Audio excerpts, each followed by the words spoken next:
Electrostatic forces are conservative forces. Electrostatic force को conservative prove करने के लिए मैं एक यूनिट पॉजिटिव टेस्ट चार्ज लेती हूँ Q नॉट, जो कि पॉइंट A पे है, और इस जो टेस्ट चार्ज है इसको मैंने एक इलेक्ट्रिक फील्ड के अंदर रखा है। अब इस इलेक्ट्रिक फील्ड के अंदर मैं इस टेस्ट चार्ज को A पॉइंट से B पॉइंट तक मूव करना चाहती हूँ।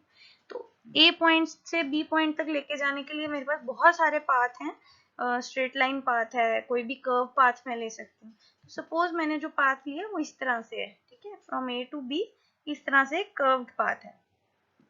जब मैं इस टेस्ट चार्ज को A पॉइंट से B पॉइंट तक लेके जाऊंगी, जो वर्क मुझे करना पड़ेगा, suppose that work is represented by WAB, और ये work done per unit test charge किसके बराबर होगा, potential at point B minus potential at point A, ठीक है, potential at final position minus potential at initial position.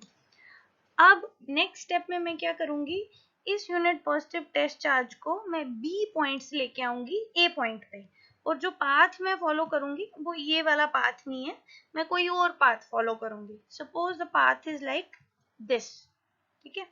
अब मेरा एक तो टेस्ट चार्ज फिर से अपनी इनिशियल पोजीशन A पे आ गया, दूसरा जो पाथ मैंने फॉलो किया वो पाथ ये है इस तरह से, ठीक है। और जो वर्क मुझे करना पड़ा इस टेस्ट चार्ज को B से A तक लाने के लिए इस पाथ के through, suppose that work is WBA। Now mathematically this work done BA per unit test charge in going from point B to point A is equal to potential at A minus potential at point B। A से B तक जाने के लिए WAB work करना पड़ा, B से A तक आने के लिए मुझे WBA वर्क करना पड़ा, और ये दोनों वर्क करने के लिए जो पाथ मैंने फॉलो किए हैं ये दोनों डिफरेंट है। अब मैं फाइंड करूंगी कि टोटल वर्क कितना हुआ in going from A to B and B to A। तो ये जो टोटल वर्क है इसको फाइंड करने के लिए मैं ये वाली इक्वेशन और ये वाली इक्वेशन को ऐड करूंगी। तो finally the equation will be like this, WAB upon Q naught plus WBA upon Q naught equals to VB minus VA plus VA minus VB। अब ये वाला जो पार्ट है इस इक्वेशन का, इसमें आप देखो ये पॉजिटिव VB है, ये नेगेटिव VB है, ये नेगेटिव VA है और ये पॉजिटिव VA है, तो ये चारों टर्म्स एक दूसरे को कैंसिल कर देंगी। Finally my result will be equal to 0। इस 0 का क्या मतलब है कि जितना वर्क मैंने A से B तक जाने के लिए किया उतना ही इक्वल और ऑपोजिट वर्क मुझे करना पड़ा B से A तक आने के लिए।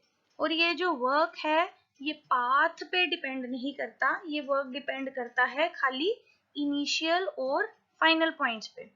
WAB में मैंने ये पाथ फॉलो किया था, WBA में मैंने ये पाथ फॉलो किया था, दोनों के पाथ अलग हैं पर इनिशियल और फाइनल पॉइंट सेम है, इसलिए दोनों का वर्क इक्वल और ऑपोजिट है।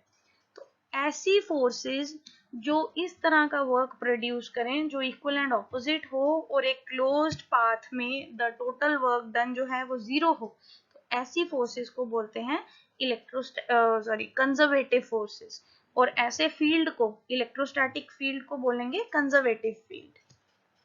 अब आप इस इक्वेशन को वेक्टर्स की फॉर्म में भी रिप्रेजेंट कर सकते हो, तो उसके लिए हम क्या करेंगे, ये हमारे पास इक्वेशन है, इसको आप सिंप्लीफाई कर सकते हो, आपने Q नॉट को कॉमन लेना है, तो आपके पास इक्वेशन आएगी 1 by Q naught WAB plus WBA equals to 0। अब हमें पता है कि small amount of work done जो है वो फोर्स इनटू डिस्प्लेसमेंट के बराबर होता है, और A टू B वाले पाथ के लिए जो वर्क डन होगा, टोटल वर्क डन होगा, उसको फाइंड आउट करने के लिए हम इस इक्वेशन को इंटीग्रेट करेंगे, और लिमिट क्या होगी, फ्रॉम A टू B, ठीक है। तो I can write WAB equals to integration from A to B F dot DL। Similarly ये जो WBA है इसको फाइंड करने के लिए मैं इस इक्वेशन को इंटीग्रेट करूंगी, पर अब मेरी लिमिट चेंज हो जाएगी, अब लिमिट होगी फ्रॉम B टू A। ये दोनों वैल्यूज मैं यहाँ पुट करूंगी इस इक्वेशन में, तो finally I will get 1 by Q naught integral from A to B F dot DL plus integral from B to A F dot D L equals to 0।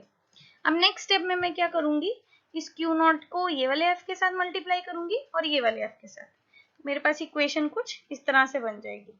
अब force upon test charge जो है वो electric field के बराबर होता है, तो ये एफ अपॉन क्यू नॉट को मैं लिख सकती हूँ ई। तो मेरी इक्वेशन बन जाएगी integration from A to B E dot D L plus integral from B to A E dot D L equals to 0। इस इक्वेशन को फर्दर सिंप्लीफाई जब मैं करूंगी तो I can write close integration of E dot D L, या फिर मैं बोल सकती हूँ line integral of electrostatic field is equal to 0। So this is the mathematical way of representing that electrostatic forces are conservative forces and electrostatic field is a conservative field. Conservative field और या conservative force वो force होती है जिसमें हमको जब हम closed path follow करें तो हमको कोई वर्क ना करना पड़े। अगर मुझे ए से बी तक जाना है और वापस बी से ए तक जाना है तो मैं कितना भी लंबा पाथ क्यों ना फॉलो कर लूं, अगर मेरे इनिशियल और फाइनल पॉइंट सेम है, अगर मैंने ए से स्टार्ट किया और ए पे ही खत्म किया तो जो टोटल वर्क होगा that total work will be equal to 0 and this kind of force is known as conservative force.